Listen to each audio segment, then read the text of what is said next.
1, 2, 3, go. You've not done any. Well, I could probably do one. Top 5. It would work it out. Do it on the fly. Everyone can see the chat now. Good evening, welcome to episode 222 of the Brewgooders Beer Comics, a sort of geeky podcast. Jeff, to my right, but not as far as we're aware, remember the far right is Andrew, and just below us, and I like this, we were talking about this just before we went to air, so we've got Stu at the bottom, but I can move him into the side, but then we all have to then adjust our seating arrangements. So I like that one, but it does make Stu look like he's on his lonesome, so... It also makes it look like I'm like this. We've arranged never mind. How are you guys doing? Are we okay? When there's 4, it's easy because it just sits 1, 2, 3, 4. It boxes you up, yeah. And then 5 becomes very complicated. So that's doing well. A lot happening in the world, obviously. Post San Diego Comic Con, there's a lot of butthurt people out there. Mm-hmm. There has been. And I forgot San Diego. I was like, shit, what have we got to talk about? And then obviously when you were like, I've not seen Deadpool yet. So okay, well we can't do like a spoilerific episode of that yet. We can't do Deadpool. There's a lot happened at San Diego. A lot happened at San Diego. Let me just bring up it by day. Folk get total upset about San Diego, and other people are losing their shit. And you get caught. And then we announce stuff, and then Colin Maxwell, who's supposed to be one of us, always comments something that's total negative, and you're like, why are you even commenting that, Colin? We love you, you're one of our best friends, but he just shows up with his big spoon, does this, I love it, and then it's back over the shoulder and he leaves. Colin's that comic guy who, because he doesn't read mainstream comics, he doesn't read Marvel or DC, and he's not a massive superhero fan. I think sometimes he says things to wind you up. No, he doesn't, and it works every time. I feel like I don't know if it's an age thing, because I feel like I'm the same. I feel like you guys are always coming on and going, we've seen the best thing in the world, and raving about it, and then I watch it and I'm like, well, it's got its flaws, hasn't it? But we'll get to X-Men. Well, I just want to say, but obviously, anyone that's expecting us to blather about Deadpool this week, we've not all seen it. So, but I will say, without any spoilers, I went and really, really enjoyed it. Thought it was excellent, and was like, oh my god, this is like you said, oh my god, this is amazing. And then about when I went on, did the YouTube hunt, and then I went and read everything I could read about it, like I normally do when I see a new film.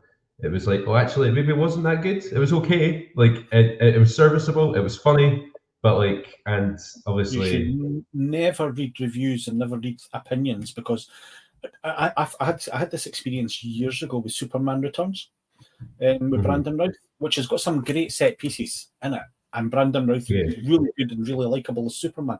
And I remember almost punching the air during that movie, the bit with the boat and things like this, and they come out really, really buzzed. And then you read things and you're like, dullest Superman movie ever made. Doesn't he punch anybody? Doesn't he have anything? Doesn't he do this? Doesn't he do that? And you find yourself going, okay, what? Why didn't I just stick with what my initial things? I went in there, I spent my money, I came out, I really enjoyed it, and that's what I'm hoping for from Deadpool.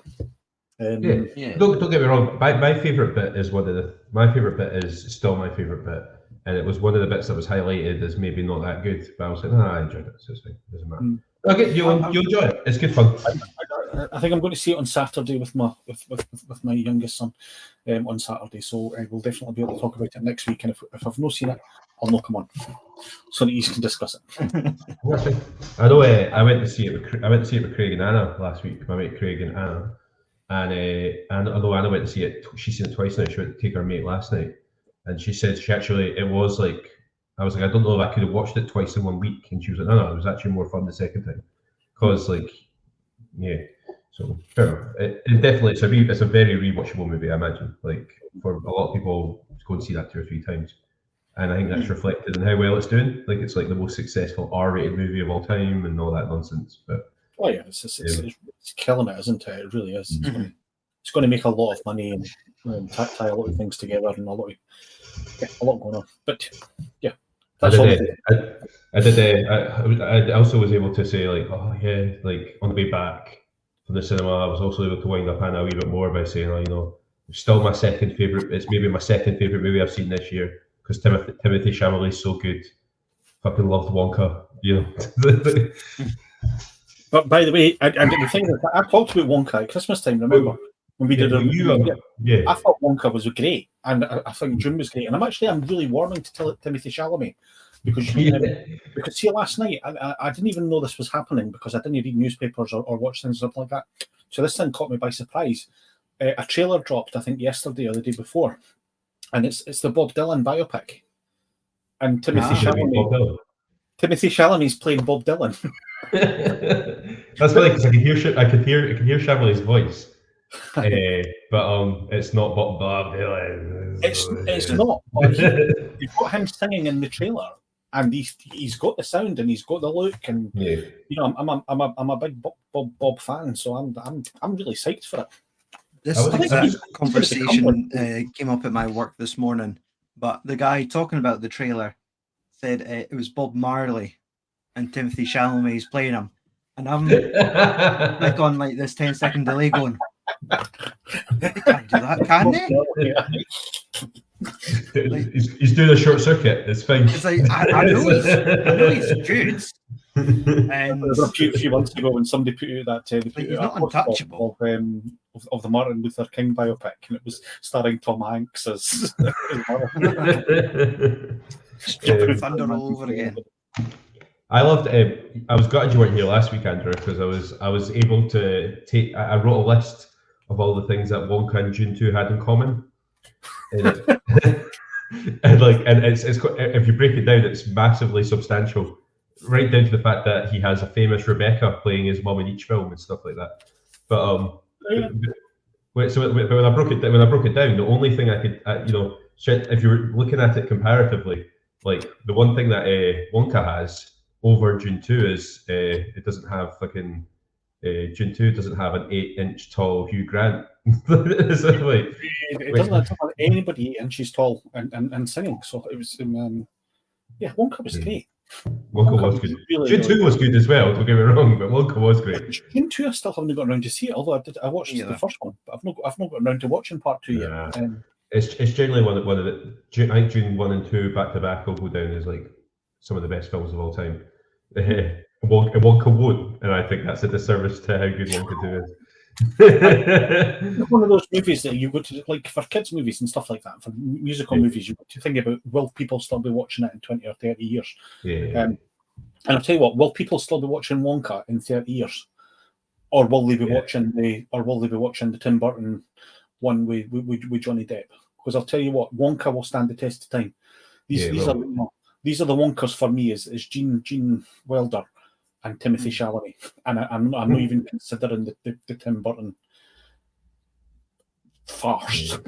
Right. Will it stand the test of time? Time will tell on that one. It's like people always, the thing like that. People will always say, what was the better science fiction movie, E.T., the Extraterrestrial, or Mac and Me? Time will tell. Time will tell on that question. Does that argument still need some more time, Andrew? That's that. Just give it there a couple of years, so we'll answer that. Yeah, it's fine. Yeah.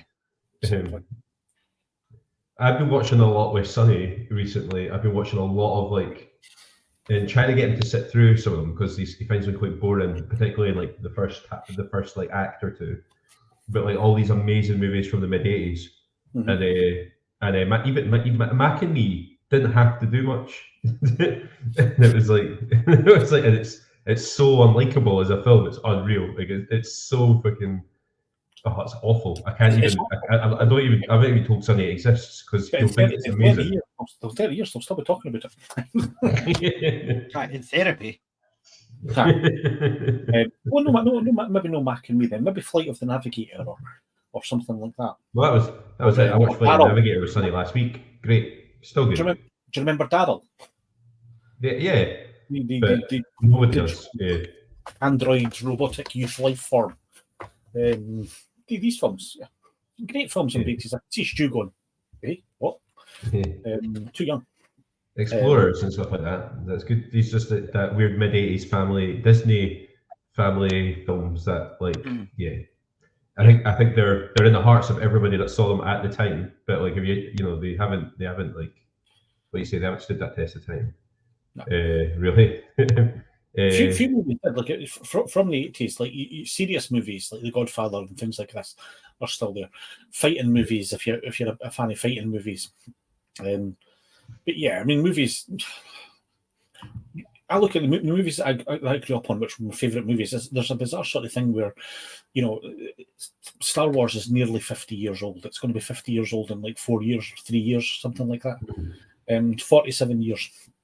47 years before Star Wars was made was 1930. They were making talkies. Nobody's favourite movie at that point was a 37. In the 1970s was a 1930s movie.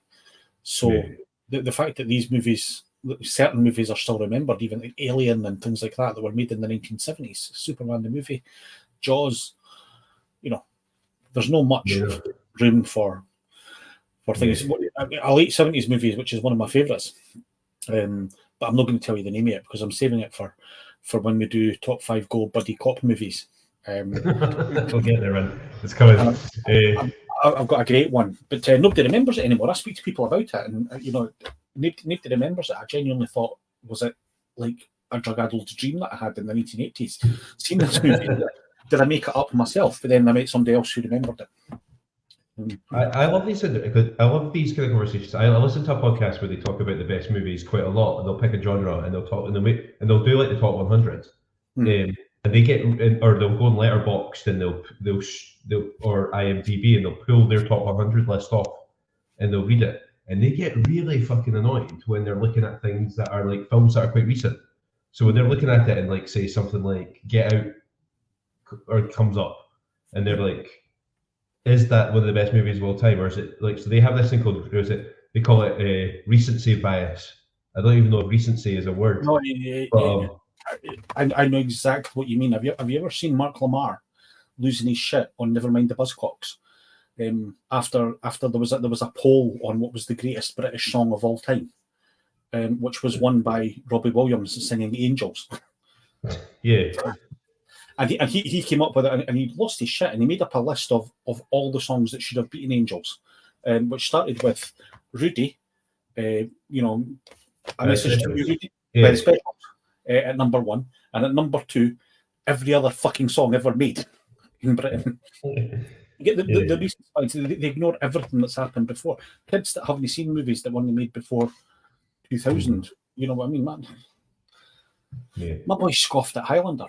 I nearly disowned him. I nearly threw him out. What's this shit? So yeah, recency bias. I don't know if I'm like you. I don't know if recency is a word, but it should be. And if it is, if it becomes a word, it's because you've made it up, Jeff. Well, I know I didn't. I'll give it. I'll coin it up with the. If you see the top 20 movies ever made, or top 50 movies ever made, it'll have The Godfather in it. It'll have Citizen Kane, and it'll have Gone with the Wind. And then 40 of the remaining 47 will have been made after the year 2000. I was reading about Gone with the Wind. Gone with the Wind is like this. Is like adjusting for inflation. Is like the most successful film of all time. By and it's right. The amount of money that film made was ridiculous. But there was only like 4 films that came out ever before that. It was the only film at the time. For them to come into town with it. There was only 3 studios making movies, so when a movie went to the cinema, it was there for absolutely forever. There was only the cinema in town only had 1 screen, and that movie was there for 4 months. Until another movie came out. Until another movie existed, What a time! We're going to go to the movies again this weekend. Oh, fucking Gone with the Wind again. I'm afraid so. It's either that or sit in the house and chat. Get your coat on. Let's go. And nowadays you just sneeze and Netflix is updated with 3 new films. Yeah, exactly.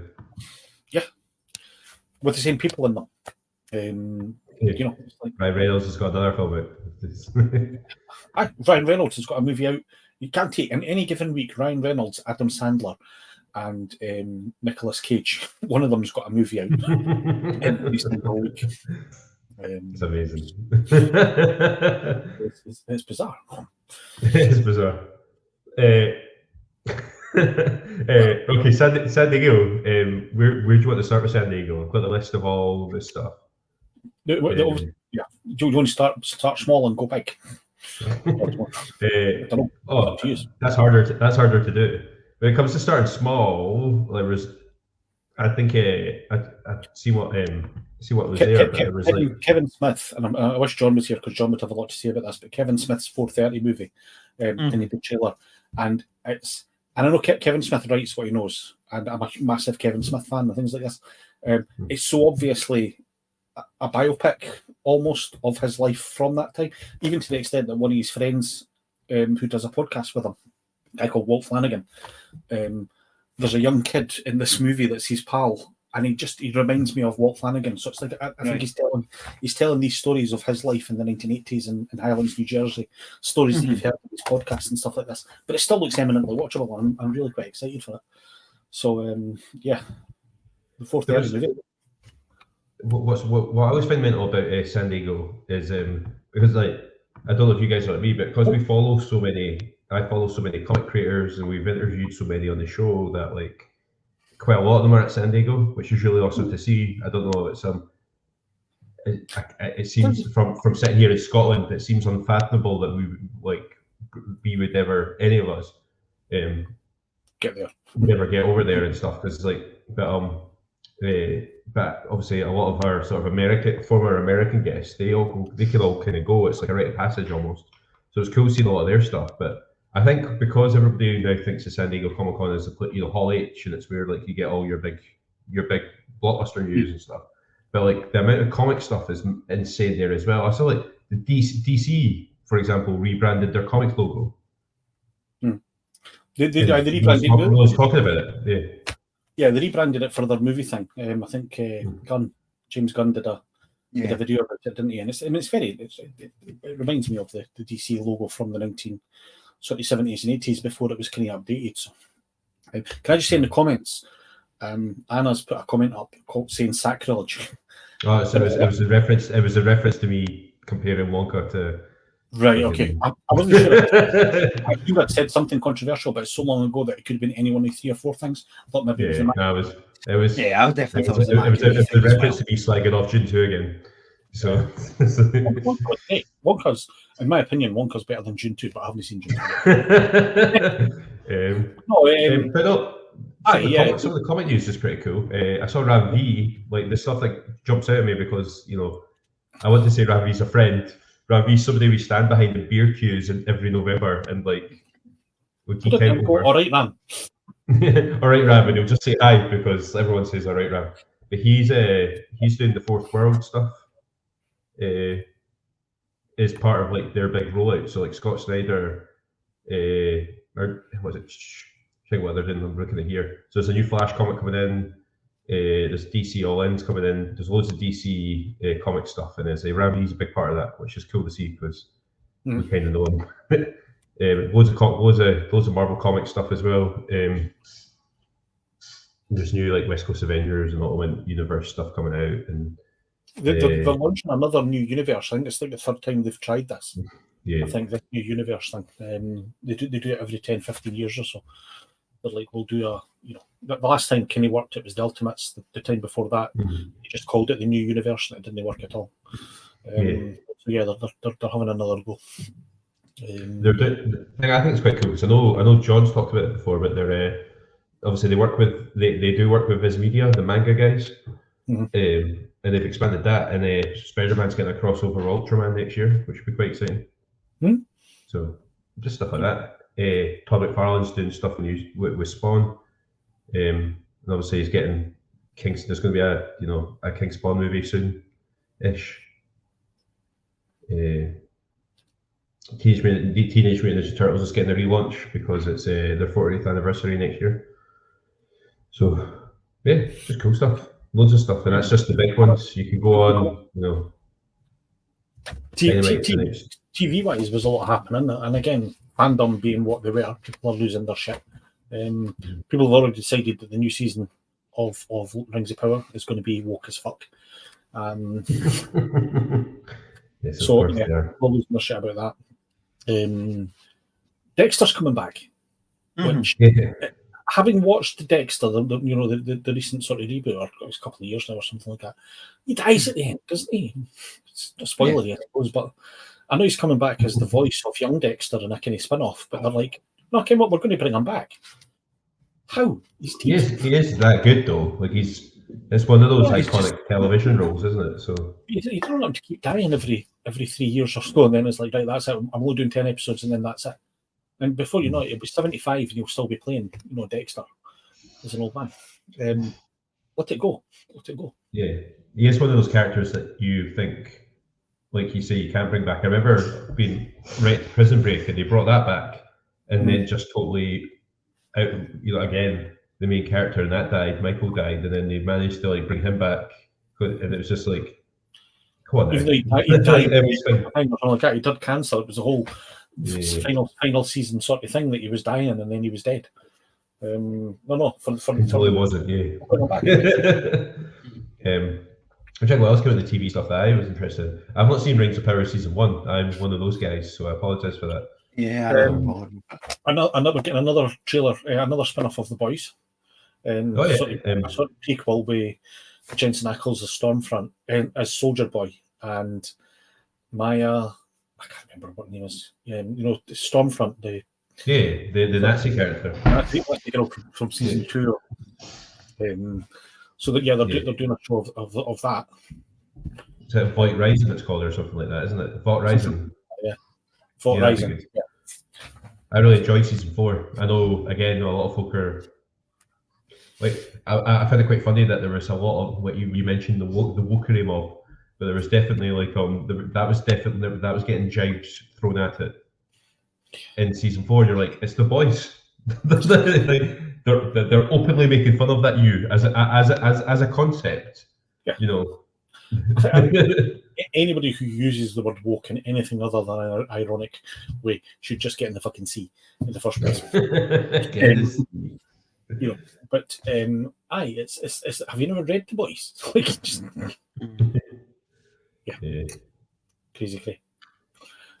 Doctor Who's getting a spin-off.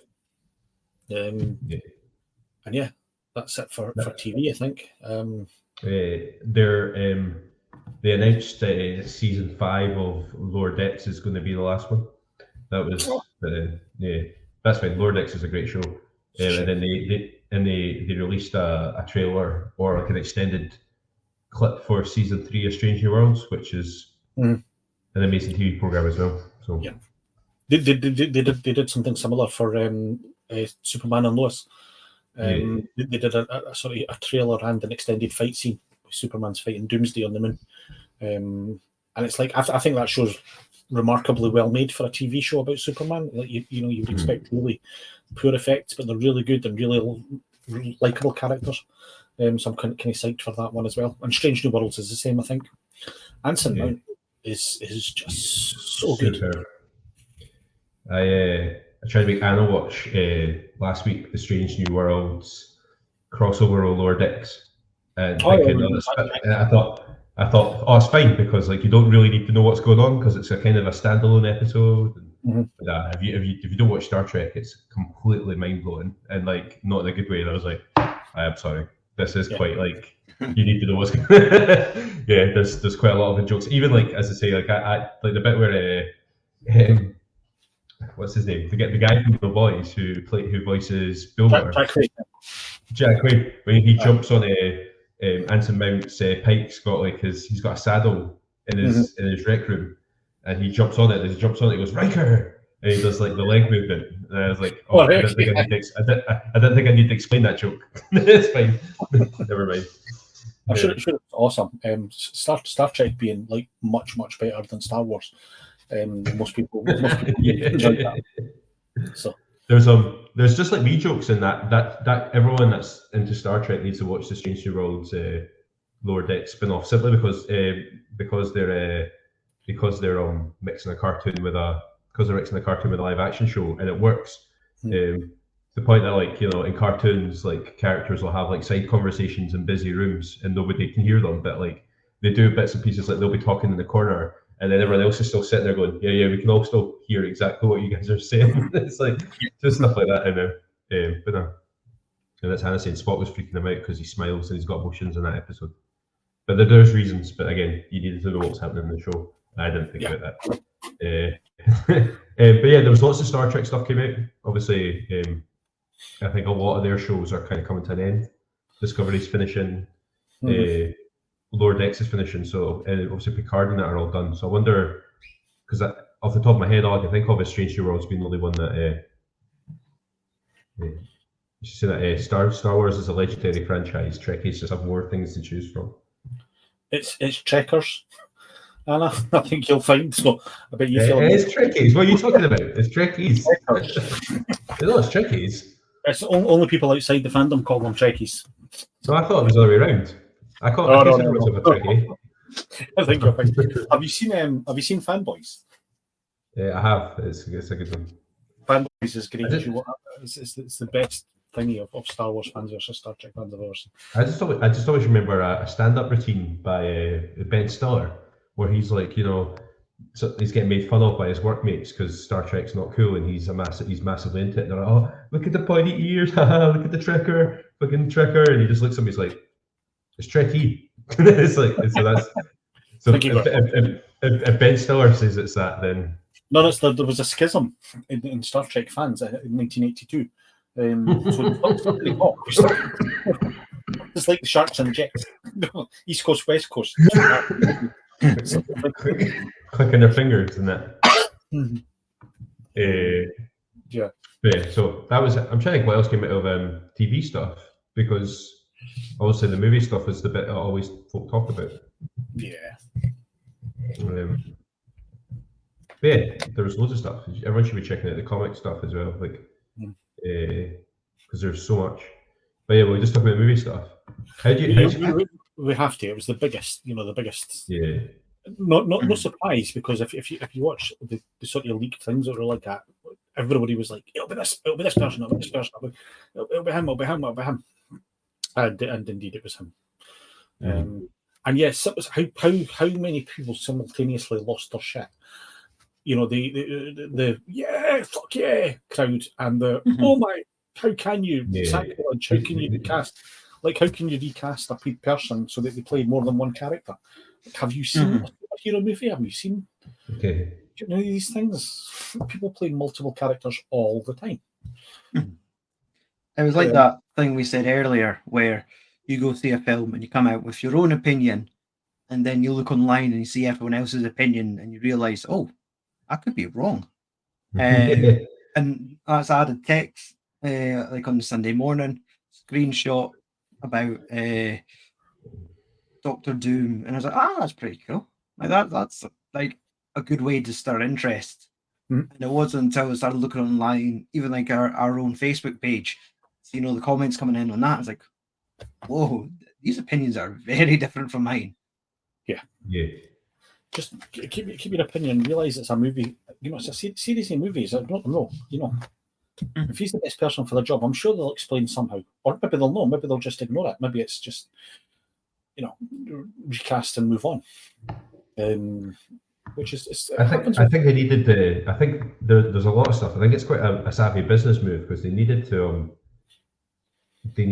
like spin away from where they were going, what the direction they were going in, and then for a while there they weren't really going in that direction, because you could feel there was definitely also they were going down the direction of Kang until all of a sudden they couldn't, and then it was like, what do we do now?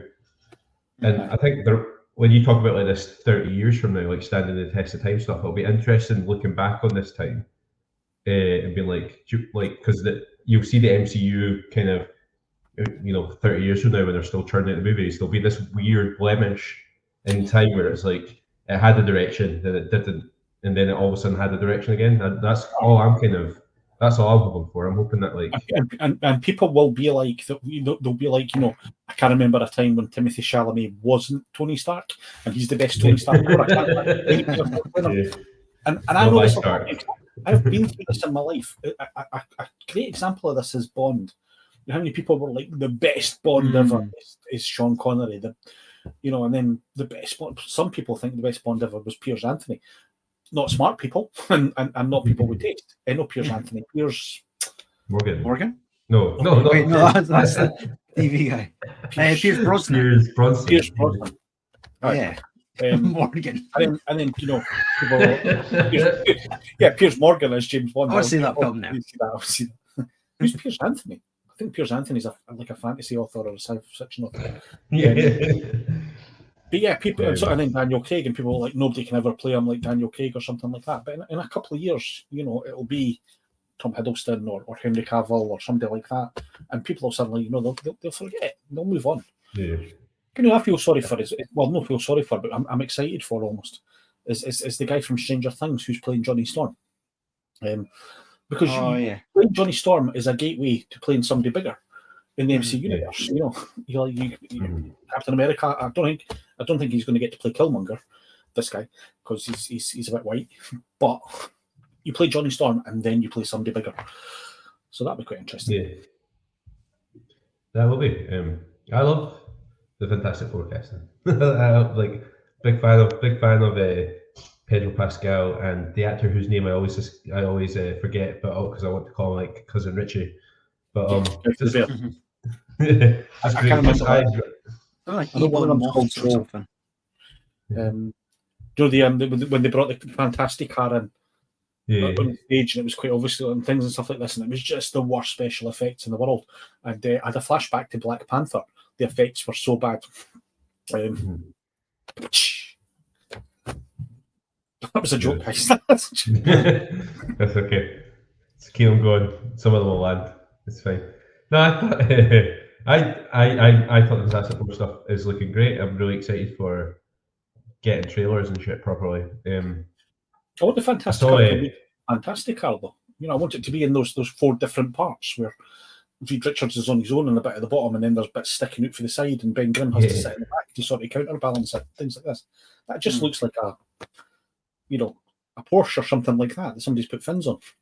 Yeah, they're going to go for that retro future thing, aren't they? That weird kind of 60s Jetsons. It's set in the 60s, yeah. I think that'll be fun.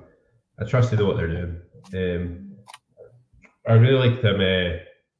I thought talking about Stranger Things, I thought David Harbour, he was like totally on form this weekend for the Thunderbolt stuff. He arrived in his Red Guardian costume.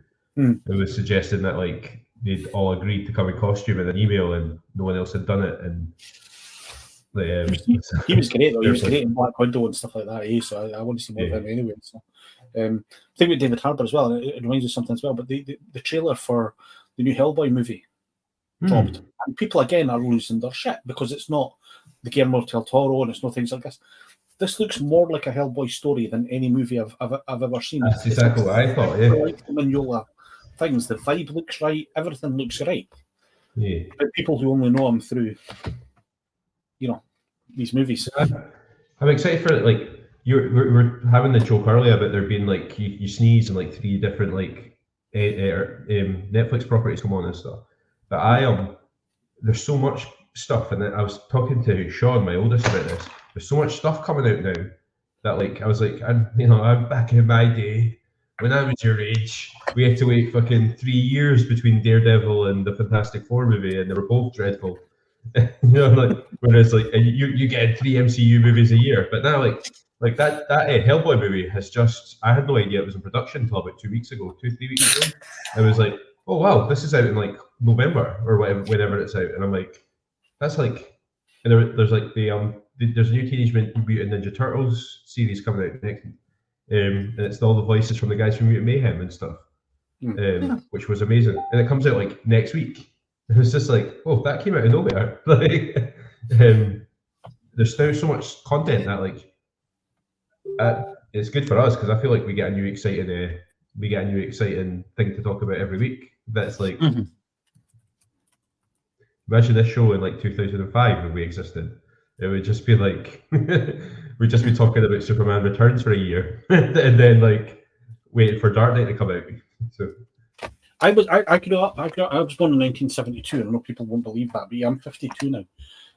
So for much of my life, we had Superman the movie in 1977, and then Superman 2 in like 1981. Nothing in between. On TV, there was the Incredible Hulk TV show, for 2 or 3 years, which was great. And then there was a Spider-Man TV show which ran for 1 season, I think, and that was it. We did. Even, there was other things which didn't make it to this country. There was a Captain Marvel TV show. There was a Captain America TV show.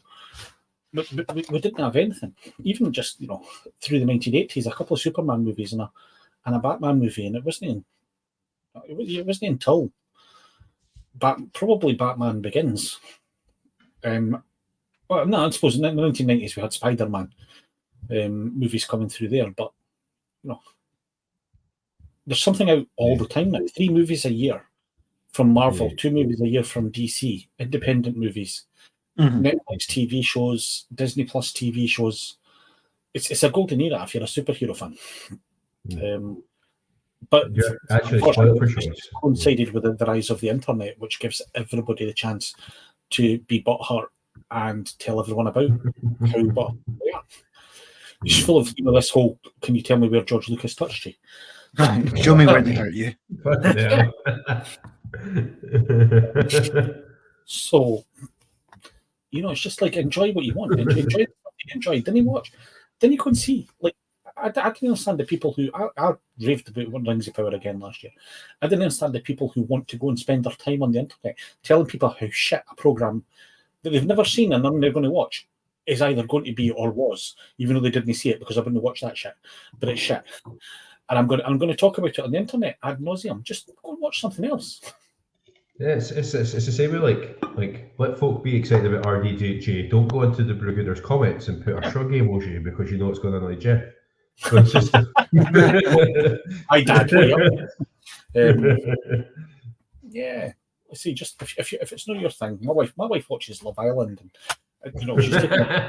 she's taking advantage of the fact that I'm here at the moment to watch a film with Zac Efron in it, which, apart from Greatest Showman, isn't. Iron Claw. Right, okay. Iron Claw. It's not Iron Claw. If that's the next one, no, it's something. He meets a big fan and then starts going out with her mum. It's quite obviously a rom-com of some sort. Oh, it's I knew about that one as well. It's apparently quite good. Is it like Sandra Bullock or something? Possibly. It's a ball, yeah. I didn't watch that stuff, but then she doesn't watch Daredevil and the boys and things like that. Yeah, that's just watch what you enjoy. Watch what you want, yeah, exactly. Did we talk about our DJ getting announced as absolutely Doctor Doom? That was just so I think most of the reason why people are upset online is because he'll just get brought. I think the general consensus is he'll just get brought in. Like there's the haters that don't like it because it's like, oh, it's lazy. It's like, his time in the MCU is done. But I think there's a lot of chat online about where he's going to fit in and how presumably he's going to be a Doctor Doom variant from another dimension, and that's how they'll explain why he looks like Tony. And I don't care. It'll be good. I never read it, but there was a story where there was a son called, I think it was Otto Von Doom, who was a clone Tony Stark, and it was one of those otherworld what if stories or something like that they could use. They've established the multiverse. I've not seen Deadpool yet at the moment, but apparently it does work of bringing the multiverse together. They brought the multiverse together in Spider-Man. So they've established a multiverse where people look like different people. And if Chris Evans as Johnny Storm is going to be part of that multiverse and things like that, why can't RTG be a variant of Doom? Yeah. I think a lot of folks say as well it's quite lazy, and you're like, it reminds me as a Doctor Who fan. It reminds me of when they brought back Russell T Davies to do the showrunning. And folk were like, oh, like that's a back step, they're going backwards, so we want them to go forwards. And you're like, I don't know if you've seen anything that Russell T Davies has done since he left Doctor Who the first time, but he's probably Britain's best television writer, writing his best stuff at the moment. It's Ascendant and stuff like that. And RTG's just won an Oscar, so he wasn't an Oscar winner when he was last on the show, last on the MCU. RTD. Can we call him RTD if we're going to call him RDJ? RTD. We'll call him RTD. Has grown as a writer since he left Doctor Who. Yeah. And these same people who are moaning about or bringing him back and it's lazy and blah, blah, blah, have they seen what happened to the writing while he was away? You know what I mean? It's like the show lost half its viewership. People just didn't watch it. You know, I'm a massive fan of Peter Capaldi and almost everything he's ever done. Some of his stuff was borderline unwatchable. Most of, you know, the subsequent Doctor was unwatchable. They had to do something, and if that means, you know, bringing back a writer to get it back on track, that's what you do. Yeah, I agree. I'm excited for that. I'm excited to see. Obviously, they've changed the names of the Avengers movies, and we've got Avengers Doomsday and then Avengers Secret Wars, which will both be amazing. Yeah, I watched earlier this week. I watched the Spider-Man TV series, the 1994 cartoon, and they did Secret Wars, and it was great fun. So it was just basically on Spider-Man. Obviously, the version that they made. I've not read the comics, admittedly, but in the TV series, Spider-Man gets put in. You know, the Beyonder puts his Spider-Man into like a gladiatorial arena. It makes him pick a team to fight alongside with, and he's just like basically going through the MCU, going, "Oh, I'll take the Fantastic Four, I'll take Storm, I'll have that. I'll have Captain America, and I'll have Iron Man." So if it's Tom Holland doing that, that'd be hilarious. I think, you know, him just like making up his dream team of Avengers. That's a great premise for a film. We'll see. I mean, see, I got the feeling it's no Secret War. It is Secret Wars, but it's more like there was two. Is it Secret Invasion? Slightly different for Secret Wars. Secret Invasion was about the Skrulls. Well, they did Invasion last year. The TV series. The TV series, and I thought the Secret War was just going to be an offset of that, but it could be the Beyonder thing and bring everybody in. That would be a massive thing to bring everyone in. You know, if every season would have to be like the end of Endgame. Yeah, everybody arriving and things like this. But Doomsday was a massive part. I have read that comic, and Doctor Doom was a massive part of that. Doctor Doom, you know, steals the Beyonder's power. In that, or is it Galactus's power? Steals somebody's power. It's either Beyonder or Galactus. I can't remember. It's been a few years. But it makes sense to have him in, and then they can just sort of gradually wander away from Kang and pretend it never happened. Yeah, exactly. Yeah, exactly. I'm checking. What was the other big news from the movie side of Comic-Con? Fantastic Four movie is called The First Steps, which is cool. A lot of folk thinking it's going to be a reference to the moon landings and stuff like that. You know, so, and then obviously the other thing about the Avengers movies, as well as being like giving them new names, they're bringing the Russo brothers back to direct them. Yeah, that'll be good. Which is Again, that's another one of those conversations where folk go, you know, we should be giving new directors opportunities. It's like, have you seen Winter Soldier? Have you seen Civil War? Have you seen Infinity War and Endgame? You know what I mean? It's consistently four of the best Marvel movies in the MCU. You know, so I say they gave Chloe Zhang a chance on Eternals, which I liked, but nobody watched it, and everybody ripped it, and spent 3 years going, why can't we bring back the Russo brothers? Fandom will never be happy. Yeah. You know, it's not like you can you know, they used to say about fandom, you can please some of the people some of the time, and all of the people some of the time, and some of the people all of the time, but not all of the people all of the time. Yeah. In comic fandom, you can't please anybody ever. They're always going to have something to whine about. Totally. Their favourite character, like their favourite. Look at me, I never moan ever, and they had to rebrand my favourite character Shazam because Marvel are a showery shit.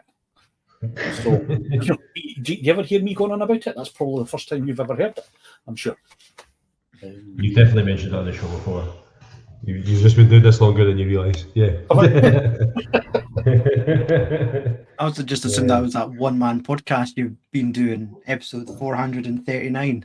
Welcome to Marvel Full of Shit, episode 149. Here's how it's only superhero film I think I've not seen. I go out my way to watch all the Marvel. I go out my way to watch all the superhero films. I've not seen this second Shazam movie. It's pretty decent. It's all right. Yeah. But nobody talks about how Marvel ripped off Longshot when they created Gambit. I didn't want about that. You know what I mean? It's blatant, but I'll let it go. Yeah. What have you guys been watching this week? What's piqued your interest in terms of your personal geekdom? I've started The Boys. I finished Superman and Lois, which I think is great. I've watched 5 episodes of X-Men '97, and it's fucking exhausting. It's like they take a story that lasted 6 issues or something like that, and then squeeze it into a 28-minute cartoon. That episode 5. Remember it? Yeah, remember me. Yeah. That took about 10 years of comics and condensed it into 32 minutes. You know what I mean? The storylines that they had to sort of pull in to think of that. I came away exhausted. I was at the end of it, you're like, what did I just watch? You know what I mean? That could have been a full season. The Genosha and everything like this. Yeah. And I've it's almost like scarred me, and I've not went back to watch episode 6 because I'm like, what the fuck? It just seems very rushed to me. And I know everybody's raving about it, and it's like it has to appeal to everybody, but it's taking storylines that took so long. Like Forge and Storm, that took like 3 years in the comics, from the meeting to a sort of growing bond to him saying that he loved her. And in this cartoon, that took like 3 minutes. Yeah. That was like, I think they're episode 6. I remember at the time thinking, like, episode 5, like, you just want to jump back into what happens next. Obviously, because it's so emotional and driven. And then they just do a whole fucking, no, we're going to go and hang out with Storm and Forge for an episode. Sorry if you wanted any kind of closure from what you saw in episode 5. But, well, Ford had left sort of ended on the cliffhanger with Storm, and then it's like 5 just sort of changed tack completely. So I'm glad to go back to the Storm storyline and hopefully finish up, get our powers back for things like that. Exhausting, but it's good and it's well done. It's certainly a step above any other cartoon that I've seen. But just that. I really liked episode 5. I watched it just before we started doing the podcast. Actually, whenever it came out, I watched it and I couldn't concentrate on the show. I was so totally like, oh my god! In a 35-minute episode, so much happened. From Magneto becoming the leader to becoming the leader of Genosha to seducing Rogue away to Rogue changing her mind and going back to Gambit, to Gambit's heroic sacrifice to just everything. That was 3 months of comics just for part of that storyline. Even just when they settled Genosha to Genosha being almost destroyed, that was like 15 or 20 years in the comics. That was stuff that happened through the sort of 90s to stuff that was in the early 2010s, and it took 35 minutes. Yeah, I just found it you got Ace of Base in there though. That was fine. Yeah.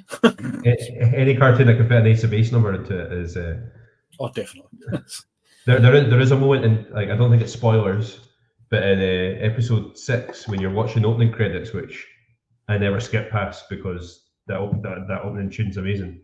When you realise that Gambit's not in the credits, you're like, like bringing Nightcrawler. The episode before it as well. Again, part of it, I hate it when they just didn't put the characters that I liked in, and that whole Mojoverse one, and I remember that in the comics, and that was Longshot was a sort of mainstay of that, but he never made it into the TV show because he's too similar a character to Gambit. So I think that's why he was never in the. As far as I'm aware, he was never in the TV show. He might, unless he comes into this TV show later. No, not to knowledge, no. Okay.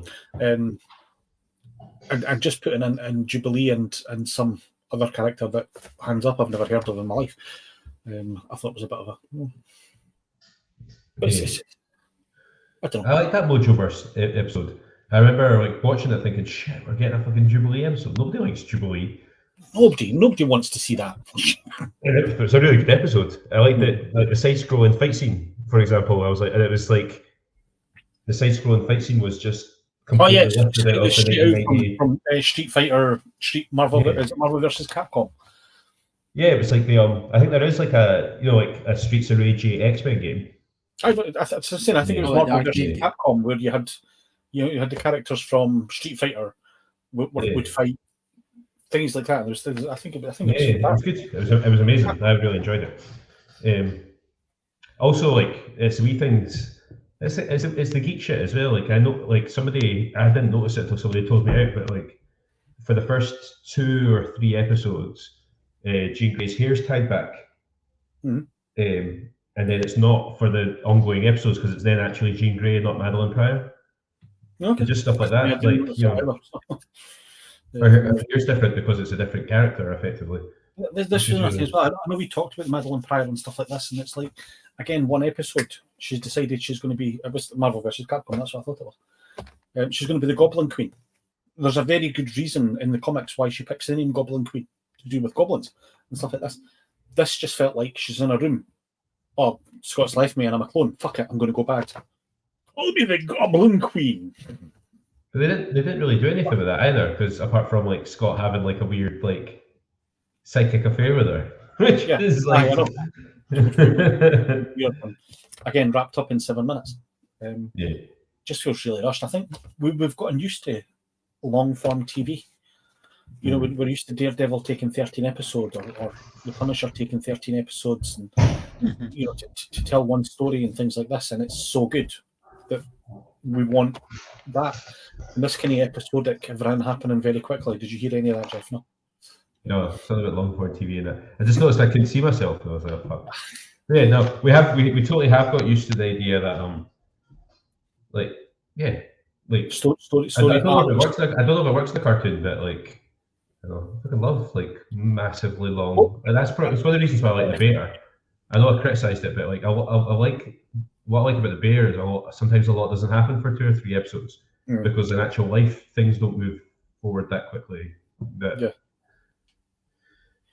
There was. I think you can make long form cartoons. There was one a couple of years ago that I raved about, but I can't remember. It was based on a computer game. Arcade. Was it the League of Legends one? Yeah, the League of Legends one. Aye, and that was a kind of 2 arcs. Like, you know, the first 4 episodes told the story, and then it jumped forward 10 years and continued the story. And the art in it was amazing, and the story was great, and the acting was great, and everything about that was great. One Piece.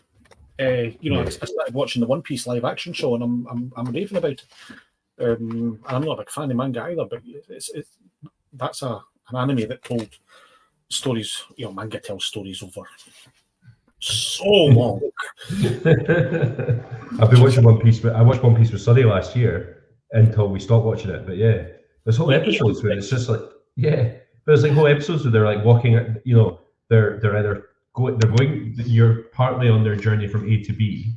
I remember watching an episode with Sunny where they're like crossing the desert, and the episode is just one of the other characters telling a story to someone else about. It was like basically their life story told in flashback, but like, you know, it was framed as 2 characters sitting on camels chatting to each other, and so the episode finishes. It starts with them talking on the back of camels. Oh, how did you get here? And then it happens. He tells the story. The episode finishes with them still on camelback. I'm like, fuck, that's quite brave storytelling. And that, like, nothing has actually happened. Nothing's happened in this episode. They've told a story, but the thing is, I watched One Piece. I watched this guy. Somebody recommended this one to me when I had the shop. This one, Sword Art Online. And it's a great premise. People get sucked into a computer game and they've got to fight to survive and move up levels and blah blah blah. But then at one point, one of the characters becomes kind of disillusioned with fighting his way forward all the time. So they do like a 3-episode arc where he's just living in a cabin by a lake, chatting and fishing and things like this. I'm like, did the writer just go on holiday or something like that? And they just like, just fill some time while he's up. But yeah, manga and anime. Some of these have got like issue 800 and stuff like that, and it's all one story. It's not like American comics where every now and again the characters are recreated and, you know, there's arcs and things like this. Some of this stuff's like hundreds of issues in. Sword Art Online, that's what I was just talking about. I was just the premise behind it was great, but, you know, I didn't want 3 episodes of him living by a lake.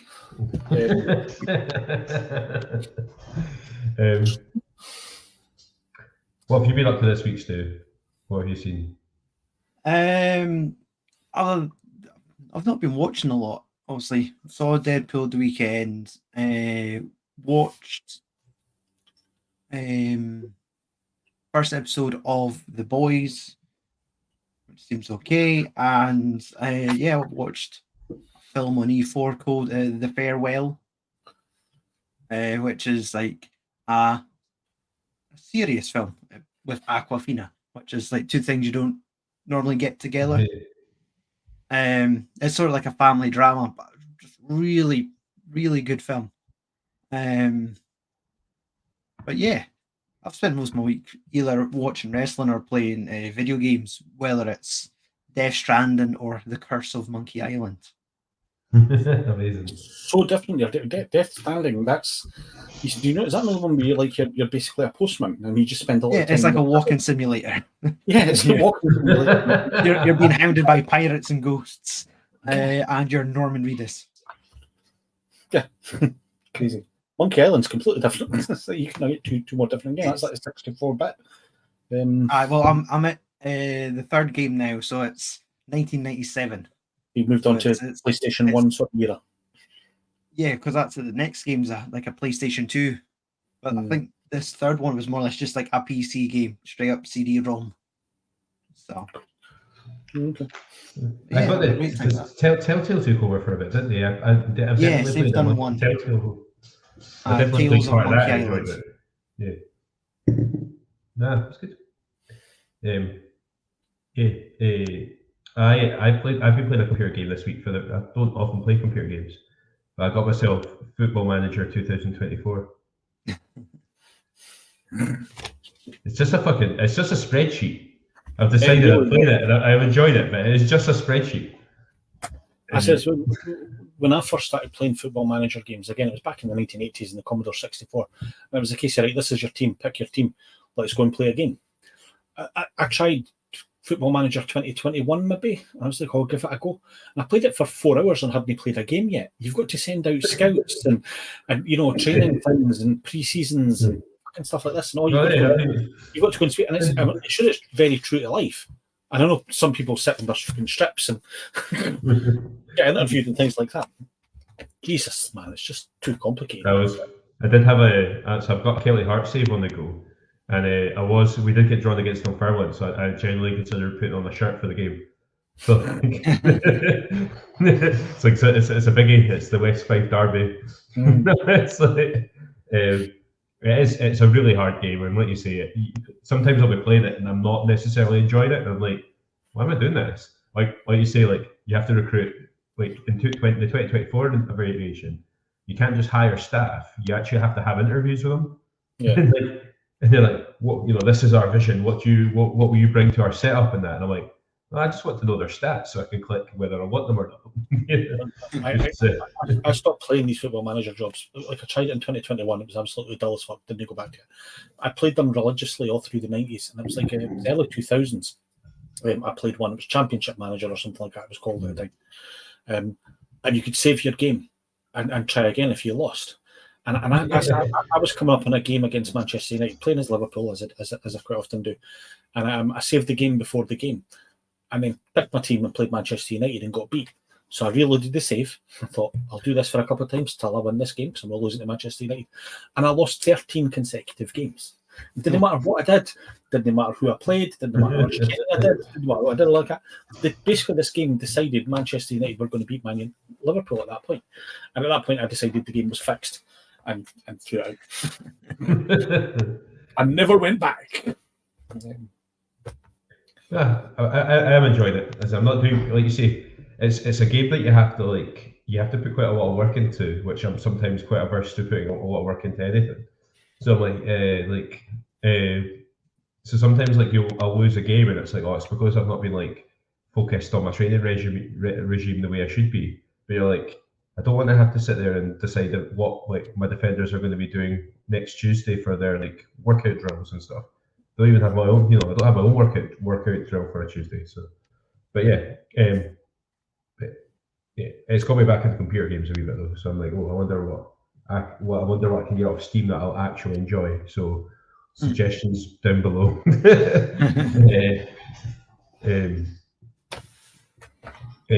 I watched it. I don't know if you guys saw it.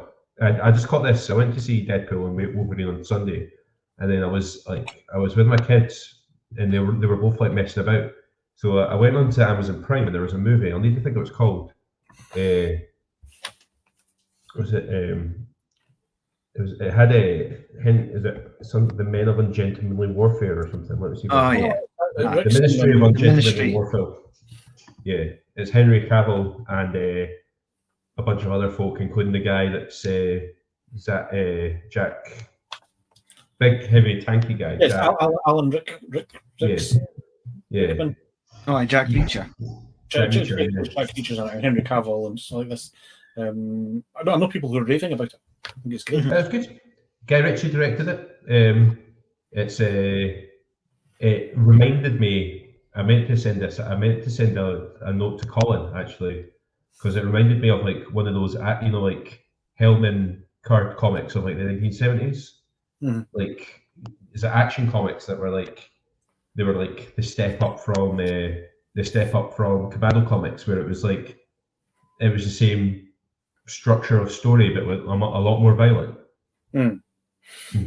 Yeah, it was just like an uber violent Commando comic as a film, about like 6 guys mowing down hundreds of Nazis and fight scenes and stuff like that. But no, very enjoyable. Henry Cavill is hilarious in it. Like, just has this massive beard and just has a very posh accent. And I think the idea is that the guy that Henry Cavill's played in the film was Ian Fleming's inspiration for James Bond. So there's that link as well. And Ian Fleming's in it as a character, in that he's like part of the cabinet group that are overseeing what this group are doing. It was quite good. I enjoyed it. If everyone's got 2 hours where they just want to watch something that has no consequences and lots of dead Nazis, it's quite a good movie. So on my list, I'll definitely get around to watching it at some point. I seen a trailer for a comic that I'm quite interested in. I was going to mention it to Colin actually. It was like I don't know if it's an old one that's been reprinted, but it was Rogue Trooper, and he appears like in World War II or in the trenches of World War I or something like that. Which just I think is a great idea. So step through a wormhole and just take care of Jerry. Great idea. Yeah, that's a good idea. What else I caught there? Yeah, I just finished that, and it wasn't that most. I bought it purely the can art. Burning Souls, like Clockwork. So it's like but the artwork, I don't know if you guys can see it because it's all black and white in large. It looks like some sort of like Gundam type robot. He's wearing one of those bowler hats that they wear in A Clockwork Orange. Okay. So yeah, but yeah, it's very orangey. Don't like that. Don't like fruit and beer. You know how I feel. I would say, I don't know if you'll not be on the show for a week or so, Andrew. I'm really struggling with like I was quite ill at the start of the summer holidays, and it's shifted, but now I think I've got a bit of a cold coming, and my drinking of beer has just really struggled as a result. Like I'm really struggling to like maintain. Like, I bought a couple of really nice beers and been like, I'm not getting anything from that I should be. Any of these like. You have to start from scratch again and train yourself again, mate. You have to, if you've lost it, you need to get back out there in a park with a bottle of cider. Like when you were 12 again. Go up through Bacardi Breezers, Wicked, things like that. And then gradually move towards proper beer again. Maybe that's what you do. Maybe you need to just like see you in 6 months. Rocky 4, you need to go back to the beginning and get your essentials right. And then you can think get your trip to Moscow. We could do a training montage. Going up the hill, staggering, falling to one knee. Spilling a drop. Buying tenants and that, and just been like, just at the top of the hill. Throw it at somebody. And then you have that moment when you break through, where somebody hands you a can of something really, really nice. I've I watched Rocky 4 recently because Sean hadn't seen the Rocky films. But there's a specific part of Rocky 4 where it's when he's chopping wood, and then it's like it's spliced with Ivan Drago punching something, and then he eventually chops the wood and the branch falls. But I could just that particular bit of music, I could just see one of us like drinking Tenants to like dun, dun, dun, dun, and then the very slow fall of the tree being one of us, like Me and Andrew's in the town car behind you, following you to make sure you don't go do anything dodgy. Not the Tenants. Chasing you with 2 cans of Guinness. He's went off road for fuck. Okay, 4. I watched the Beekeeper. I don't know if I mentioned it. I think I mentioned it online, but see if you want to just have like 90 minutes, between 90 and sort of 105 minutes of fun, grab yourself some Statham and like that, because it's ridiculous, absolutely ridiculous, and set up for a sequel, which there'll no doubt be 2 or 3. Yeah, that's just a Statham formula, though, isn't it?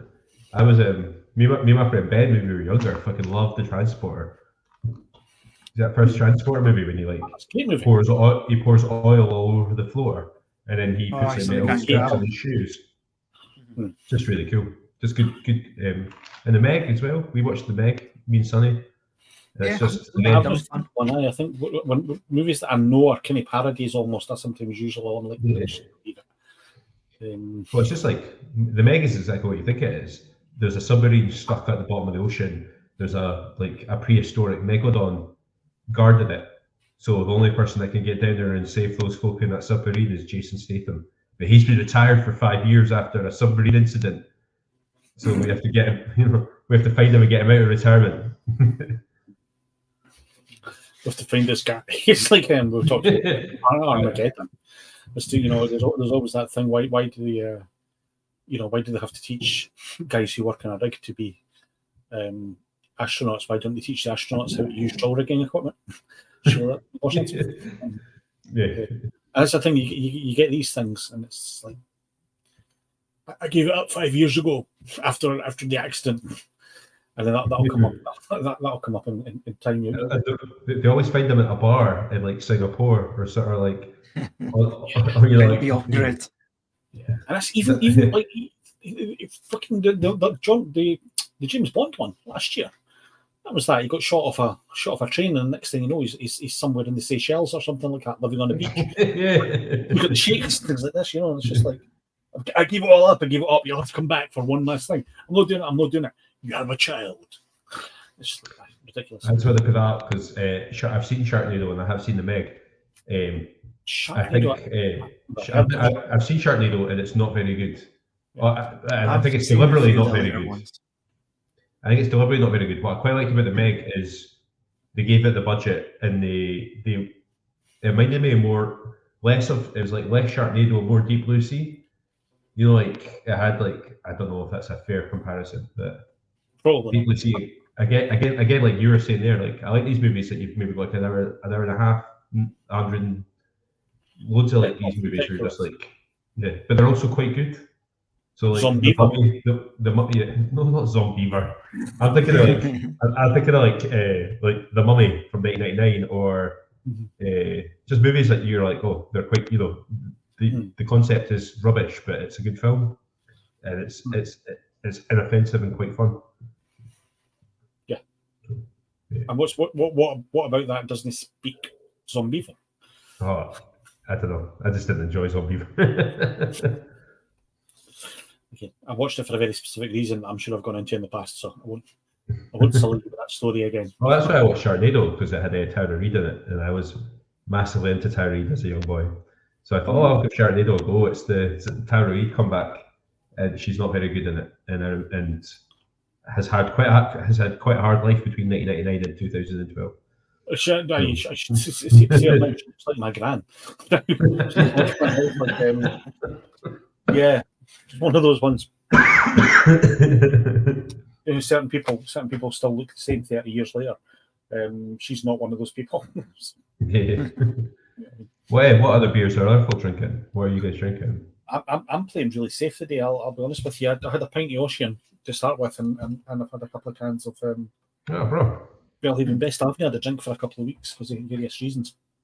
Fierce and friends. Is that Fierce Stew? Is that Fierce and Stuart Brew? Yes, an American IPA, and then just a fierce hazy pale. Just a couple Aldi fridge fillers. Mm-hmm. So, Bravo. yeah, they're nice. Not but fridge fillers, just something that you can drink. I don't think about beer Belhaven. It's like a breakfast beer. You know, you can have it anytime. Yeah. I love a breakfast. I love the idea of a breakfast beer. A sharpener. A sharpener, you call it, yeah. Witherspoon's just with breakfast and a wee sharpener if you've had too many the previous night and you still got to go and do it all again that day. I was giving a week that morning. We were down in Harrogate, and we all went to Witherspoon's for breakfast, and I was the only one that bought alcohol. And you guys are all sat there with your coffee cup and your like scrambled egg and shit. And I'm like, 10 o'clock in the morning. That's what I do at 10 o'clock in the morning. Is I have coffee and eggs. You know what I mean? That's what people do. Beer and chips. Yeah, you had a vegan wrap and a pint of beer. 10 o'clock in the morning. It's weird, man. Weird. Vegan breakfast wrap with halloumi. I can't remember what you had. What's this like? I can't remember what I had. I can remember the beer. But I also mind that day I decided to wear my leopard print shirt, and you guys all, I don't know if you have done it deliberately, but you guys were all wearing like black t-shirts. And I remember like folks sniggering at us as we walked through the hall to get to our table. And I can't remember who it was. It might have been Crana. And I was just like, why are folk giggling? And he was like, because we look like we look like your entourage, and you look like some fucking like. You're like the rock star, and we were like the roadies. Like, Chamelet's here. Look. I was going to a stage there. I was going to a stage. I don't know if you've ever heard of this company, QWERTY. You know the t-shirt guys. Yeah, the t-shirt guys. And every now and again they'll do a thing where they're getting rid of their old stock, and it's like £4 a t-shirt. So I had bought 15 black t-shirts. You know, the Skynet and One Division and things like this. So at that time, I was sort of only wearing black t-shirts all the time. Mm-hmm. Or even at conventions now, you're lucky to see me in anything but a black t-shirt. Yeah, I mean, like 90% of my wardrobe is just Iron Maiden t-shirts. Yeah. It's a good t-shirt, huh? Terry Pratchett bought like 10 identical shirts, jackets, things like that, so that he didn't have to think about getting dressed. Like when he woke up, he didn't have to think about what he was going to wear that day. He wore the same thing all the time. Einstein did that as well. Einstein was known because you only ever see Einstein in a grey suit and a white shirt. Yeah, it's for exactly the same reason. So he doesn't need to dedicate any thinking to what he's putting on. Well, for every reason, he was thinking about the universe and the strength and everything behind it. He doesn't think about do these socks match this shirt. But you know, you're a bit of a clothes horse, Jeff. I mean, you're spectacular looking sometimes when you go. I love your leopard print shirt and your frock coat. That would go really, really well with the frock coat. You still got the frock coat? Yeah, I've still got the frock coat. That's amazing, man. You're marvellous. I haven't dressed like that in ages. I went to a thing last month that was like a Bridgerton thing.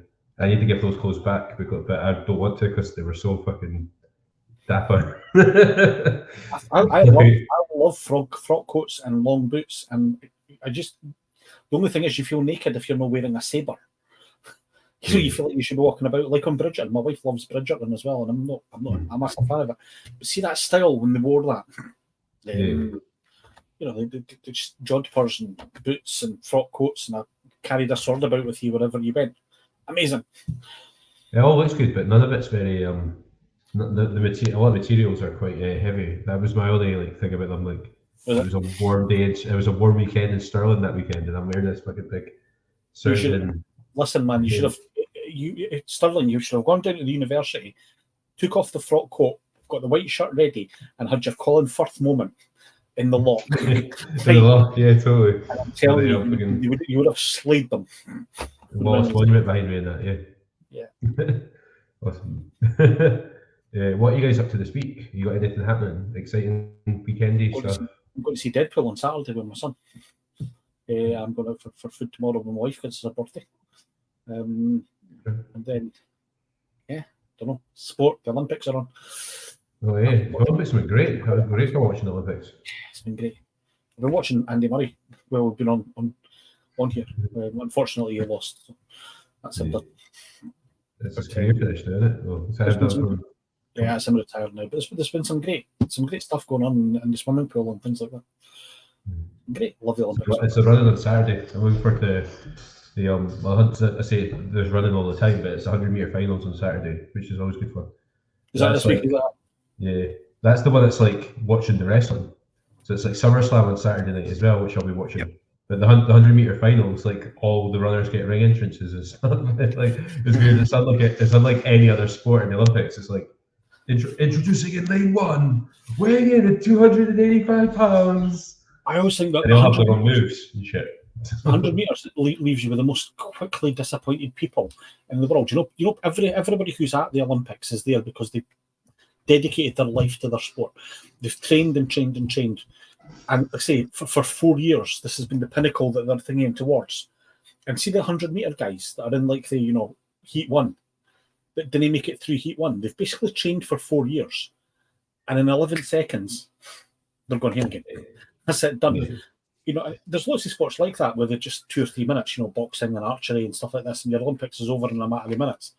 But for that 100 meters guys that trained for 4 years and then didn't make the, didn't even the final, didn't make the quarter final or didn't make the semi final or whatever it is, one race and they're away home. Yeah, I just think it's very brutal, and it's like quite a corrupt thing. The 100 meters as well. I remember like when me and Tom were doing that beer crawl on the trains. We were sitting in Dalgety Bay, and Tom brought up a newspaper article, and it was like the top 10 fastest 100-meter sprints ever, and like only Usain Bolt and one other guy, and he had an asterisk because it was unproven. But the other 8 fastest 100 meters ever were all done under performance enhancing drugs. Yeah, it's like Ben Johnson and Maurice Green and things like that. And stuff like that. Yeah, they're all They were all under at certain point found to be taking something. It's like Usain Bolt's the only one that hasn't. It's like Usain Bolt hasn't, and there's one other guy that hasn't, but he's still got the asterisk because it was like his results were not confirmed. It's the Charlie Zelenoff of running.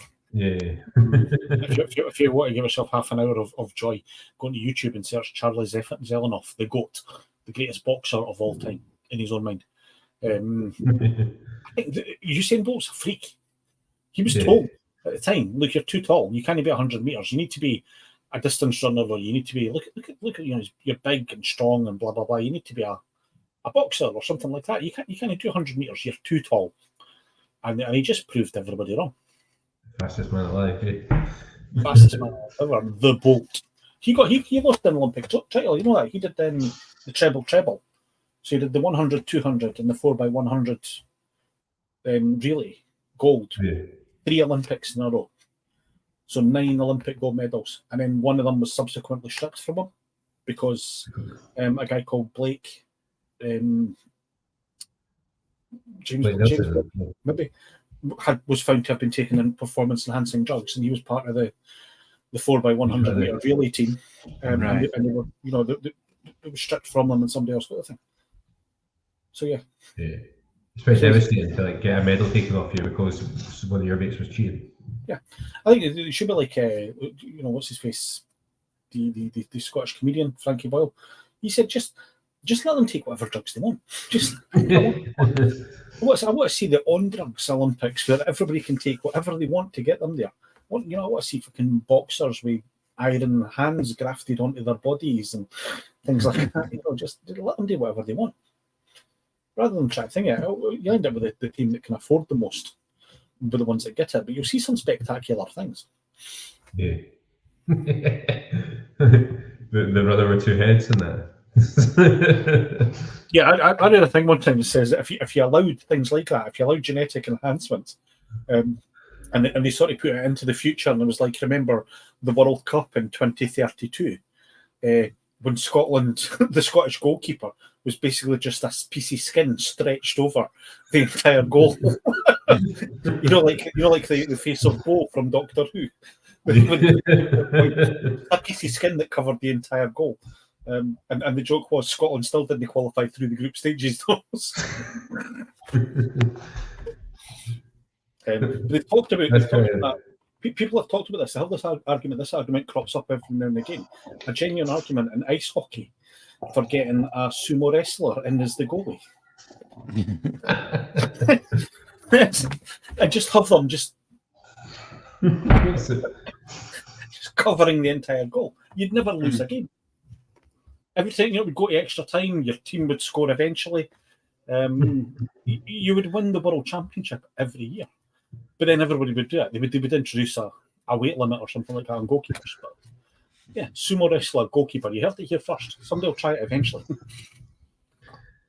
I can see Stu having been like our resident ice hockey game attendee, thinking all the reasons why that would work.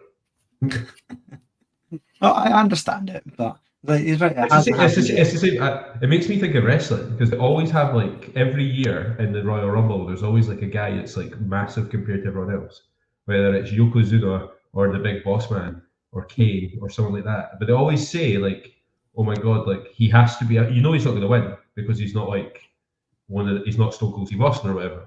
But he comes in and they're like, "Oh, he has to be a clear favorite for this match." Nobody has the strength to get him over the top rope, and they always get him over the top rope. Takes 3 men or something every like year.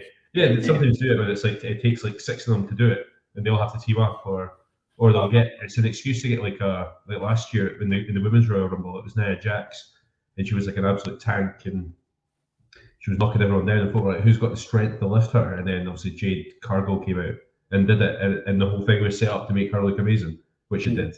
So when she I seen a documentary a couple of years ago about Andre the Giant. Yeah. If wrestling had been real, he would never have lost a bout until he started, seizing up and not being able to move and things like this to his back. He was just too big and too strong for everybody. I'm assuming guys like the Big Show. You know what I mean? In an actual wrestling thing, Kurt Angle or thing like that against the Big Show, is he not like 7 foot? Yeah, he's built at 7 foot. You get that conversation quite a lot though. There's a couple of legitimate hard men in wrestling, and there's that conversation about what would happen if like you just let them fight. Brock Lesnar. It's like there's a Japanese guy, or like a South Pacific Islander, Haku, and he's apparently just known to have, particularly like the 90s, he was just a madman. And like if folk would start fights with him in pubs, and he would like bite their faces off and that. Like it was just legitimately this scary, like if folk would start on him and you'd be like, "What do you do?" Like Haku will just kill you. It's like you think he's just the friendly wrestler guy, but he's not. He will actually kill you. Literally. I know Brock Lesnar. I think it's like that. He came for UFC, which is proper. Yeah, he's a proper fighter. He would, he's just hard as nails. Yeah. Kurt Shamrock was the same. Remember Kurt? Yeah. Ken Shamrock, totally was. Yeah. He's the same, genuinely hard as nails. And against. I'm trying to think of somebody that they would obviously have beaten easy. They had them against The Rock quite a lot, and I think it was like that whole thing where they're like, take it easy. This guy's the future. Didn't kill him, please. I've seen the kind of like the pretty guys, the fucking Edge or Christian or somebody like that. He's sort of guys that are built like things like that, but quite obviously, couldn't say booty a goose and put them in a ring with a proper ring with Ken Shamrock or Brock Lesnar or this guy you're talking about. It's just incredible. Totally. I was going to ask one more thing before we went. What else you guys are up to this weekend? Big wrestling weekend, big sporting weekend. Sport? Yeah, lots of sport. We were talking about this at the weekend. I can't think of any.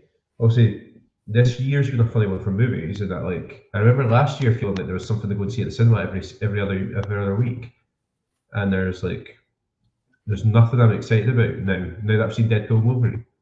There's actually genuinely nothing I'm excited about for the rest of the year, which is a bit. Well, no, there's Bob Dylan biopic with Timothy Chalamet coming very, very soon. There's a couple of good Paramount movies. Like there's a movie coming with Joel Kinnaman, Quiet Hour or something like that. It's called. He plays a policeman who loses his hearing, and it looks like he goes to. I don't want to give too much away, but it looks a bit like The Raid. He goes to do something in a building, goes to talk to somebody with his partner, and then they leave, and he realizes he's forgotten his phone or something like that. Goes back, stumbles upon a crime, and then has to fight his way out. And Joel Kinnaman's one of those guys. I've talked about a couple of actors recently. Joel Kinnaman's one of those guys that I'll watch in just about anything he does. Even bad as the RoboCop reboot was, I think he was pretty good in it. He's good in everything. So yeah, that's coming too. You've got Alien Romulus. Oh, this Alien month. Romulus, yeah. Alien movie. Yeah. Yeah, it does actually look quite decent. They were talking about that at San Diego as well, and that does. Do you see the trailer for that? It's definitely got that. Yeah, it looks alien vibe. intense. Yeah. So I was just googling their famous Rebecca's to figure out who's going to play Grandma Dylan in the new film. Rebecca.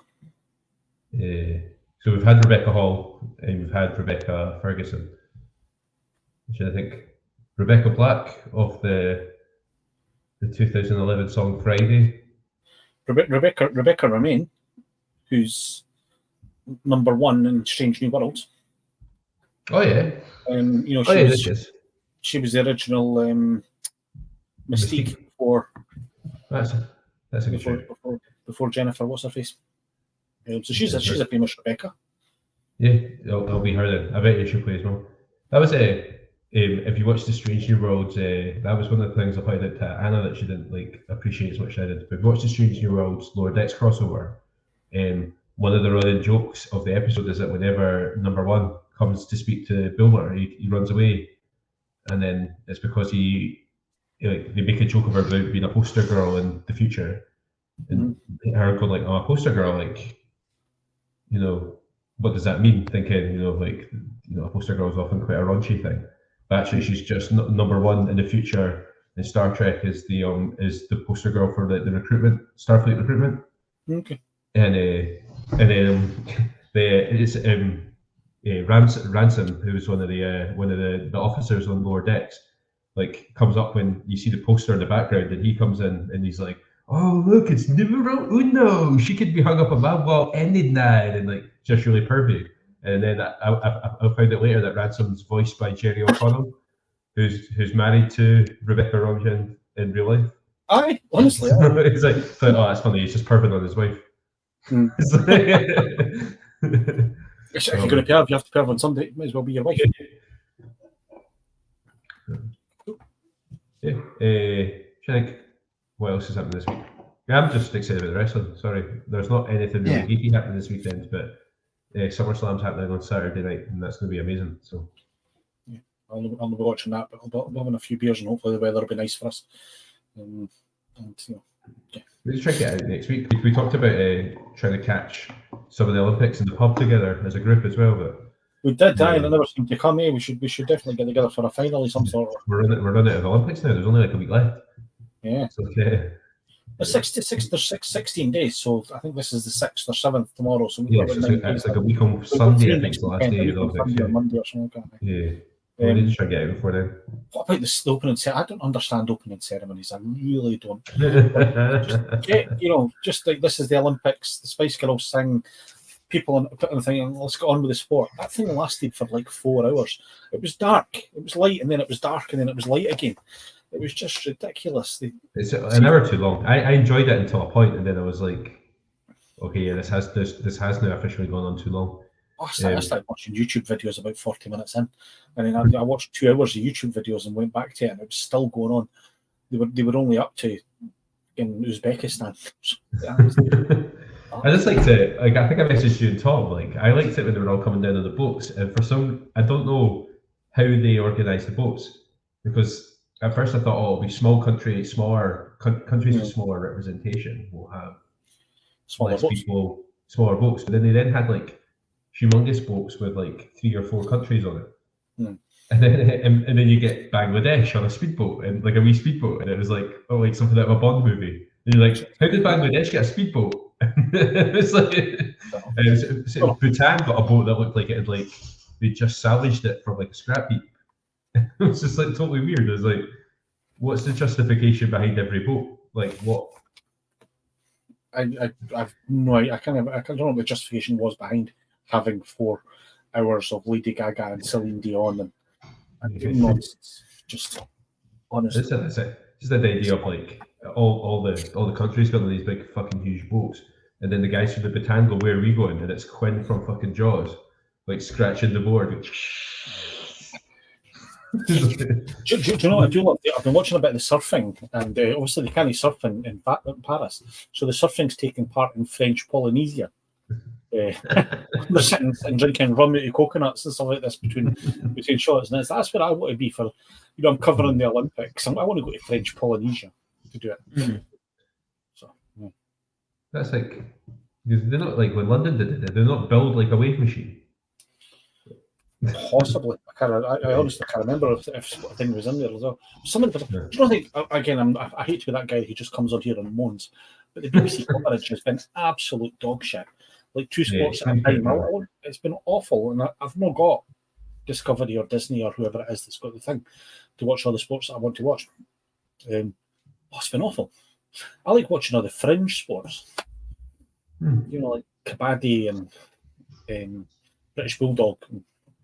It's great. I watch all this sort of stuff. That's what, I had to go on. I had to get the Discovery Plus subscription, and they're totally wise to it. So they're like, you can have it for 2 weeks for £6 because they know everyone's just going. They can't get away with doing like a month free because they know everyone will just get it for the Olympics. I only want it for the duration of this, and I'm not paying $6.99 or whatever like that is for a month subscription.